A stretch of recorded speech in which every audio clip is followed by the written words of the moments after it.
Hello, my name is Rachel Gaines, and I'm going to show you how to create a Popplet. So what you're going to do is you're going to type in popplet.com into a browser. This is available on all Apple products, so it can be on an iPad or an iPhone, but the app costs $2.99 and can be found in the Apple Store. So on the web browser, you have three options to choose from. Free, which is you only can create one Popplet. Solo, which is unlimited creation of mind maps, but it costs $19.99 per year or $1.99 per month. And they're working on a group in schools option, but that is not available yet. So to get started, you want to push sign up. When you push sign up, it's going to come up to this page where you're going to enter your name, your email. You'll create a password, press I agree to terms and conditions, and then push sign me up.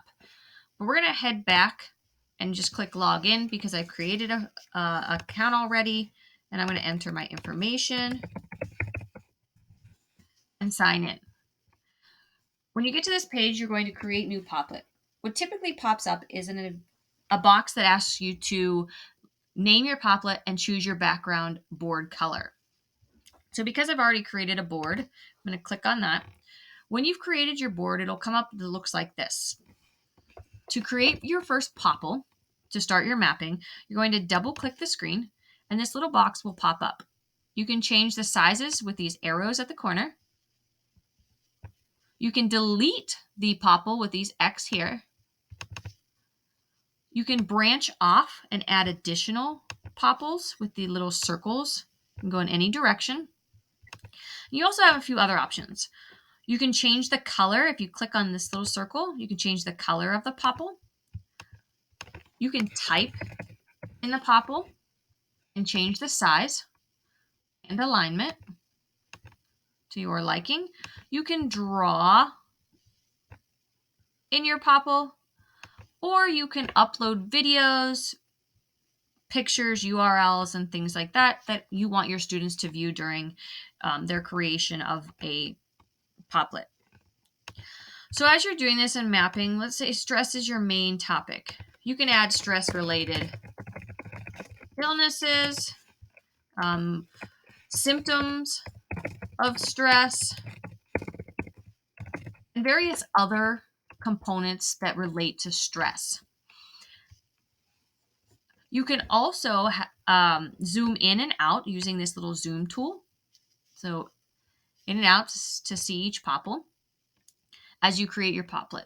If it gets too large and you want to just quickly view all, you'll push view all and it'll reduce the size so you can see all your Popples within your Popplet, your mapping. To change the background color, you're going to come up here and push this button, change that background color. To continue to edit and other options available, you'll click this little gear. You can make a new Popple, copy Popple, cut, paste, and so on and so forth. So as you can see, my name is on each Popple. You can also hide those names.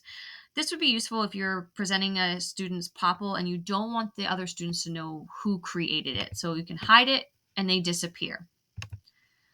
You can also print or create a PDF export for your students and upload them onto a Google Classroom platform or whatever platform that you use, or print out to make hard copies.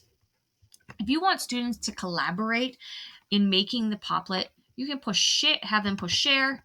They can either put the other students' emails in and invite them, or they can copy the link and send the link to the other students.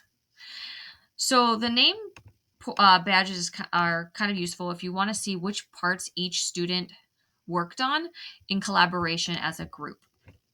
You can move the entire Popplet, or you can move individual boxes by clicking on them.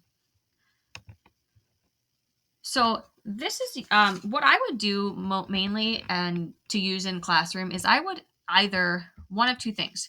I would create a Popplet that had main topics surrounding the main concept. And students would continue to research from there, discovering the information that relates to each subtopic. Or I would simply give them the main topic and allow them to collaborate and research additional information that they find and create their own Popplet related to that main topic, giving them more free range on what they want and how they relate to stress and how their perspective on stress or whatever the main topic. These are related directly to Bloom's taxonomy due to the cognitive domain. They critically think, they are learning comprehension and knowledge, and it really directly reaches each of those aspects within that cognitive domain. As far as the SAMR model, augmentation and modification are reached. Augmentation in the terms of them creating the mapping and collaborating, but also with the research they're having to do. But modification in the sense that once they've created this Popplet, they can come together as a class and really discuss the components of stress and how it affects them